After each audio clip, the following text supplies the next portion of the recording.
तो दिल से बुलाया केमिस्ट्री क्लास 12 को पढ़ाने हिमांशु कुमार आया था। तो न्यू चैप्टर बायोमोलिक्यूल पढ़ेंगे, जहां पर बायो का मतलब होता है लाइफ। क्या होता है? लाइफ। समझा? और बायोमोलिक्यूल में जिसके बारे में पढ़ते होता है carbohydrate, protein, lipid, hormones, vitamin, इन्हीं सारे के बारे में हम लोग पढ़ेंगे इस चैप्टर में। तो सबसे पहले हम लोग कार्बोहाइड्रेट के बारे में पढ़ते हैं, जहां पर कार्बो का मतलब कार्बन होता है और हाइड्रेट का मतलब वाटर होता है। हाइड्रेट हाइड्रस से आया हुआ है और हाइड्रस का मतलब वाटर होता है।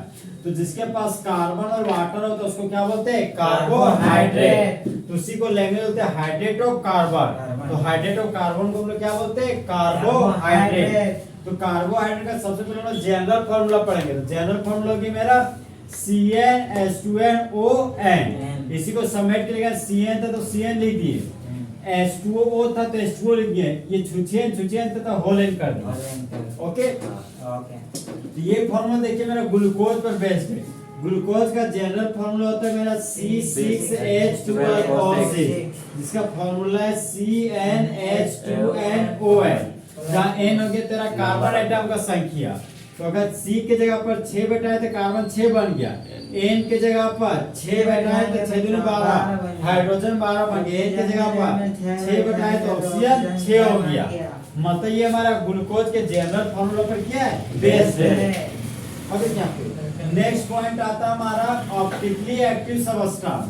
देखो यहाँ पे ये मेरा A नाम का ABCD है, A अल्फाबेट है। तो A अल्फाबेट को जब हम लोग मिरर के सामने रखते हैं तो अगर वह यही के जैसा दिखता है, इसको बोलते हैं ऑप्टिकली इनएक्टिव सबस्टेंस। ठीक है, इसको बोलते हैं ऑप्टिकल इनएक्टिव सबस्टेंस, इसी को बोलते हैं सुपर इम्पोजेबल।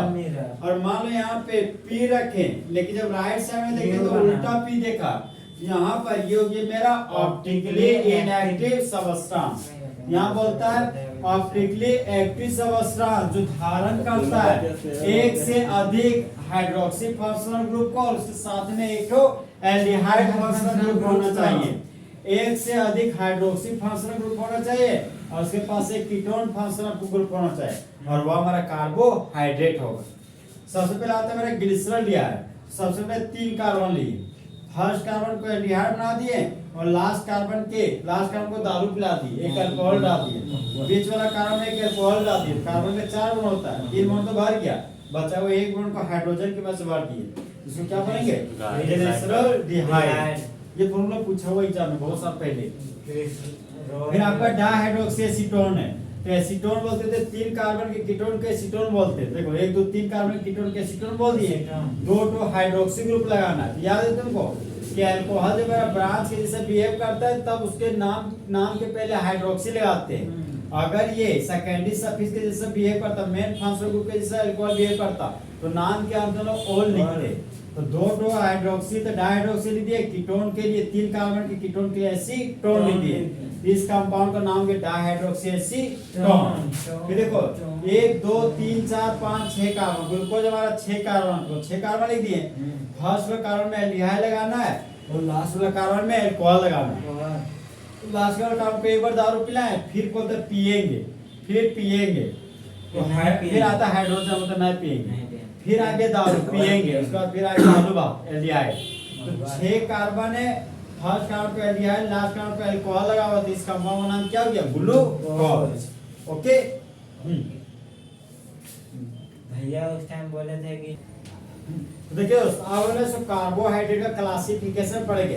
तो जिस तरह इंसानों का वंशावली होता है उसी तरह कार्बोहाइड्रेट का भी क्लासिफिकेशन होता है। तो उसी तरह हाइड्रोलाइसिस के आधार पर कार्बोहाइड्रेट आपका 3 टाइप का, पहला मोनोसैकेराइड, दूसरा ओलिगोसैकेराइड, तीसरा पॉलीसैकेराइड। टेस्ट के आधार पर 2 प्रकार का शुगर है, मतलब शुगर है एक आपका शुगर है, एक आपका नॉन शुगर है। तो जो टेस्ट में मीठा हो उसको शुगर बोलते हैं और जो टेस्ट में मीठा नहीं हो वो हो गया तुम्हारा नॉन शुगर।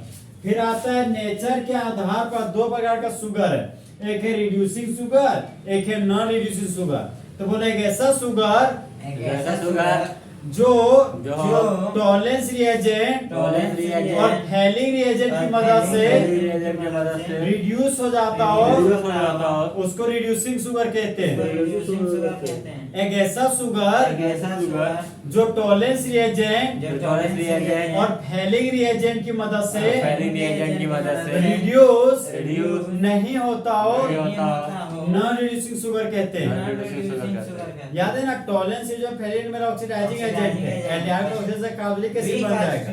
तो वीक ऑक्सीडाइजिंग एजेंट है तो एल्डिहाइड का ऑक्सीडेशन से क्या बन जाता था कार्बोक्सिलिक एसिड।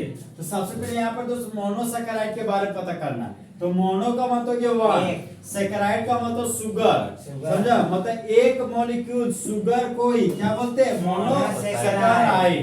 तो वह कार्बोहाइड्रेट जो नहीं वाटर के साथ रिएक्शन करता है लेकिन वह आगे बदल जाता है सरल इकाइयों में, वह कहलाता है मोनोसैकेराइड। से एग्जांपल ग्लूकोज, ग्लूकोज फिर आगे जाके कुछ टूटा फूटता नहीं। ग्लूकोज को वाटर से रिएक्शन करोगे तो आगे आगे कुछ एनर्जी बनाता नहीं जल्दी, समझा। फ्रुक्टोज है, फ्रुक्टोज को आगे करोगे नहीं, तो मतलब यही मेरा सिंपलर यूनिट हो गया।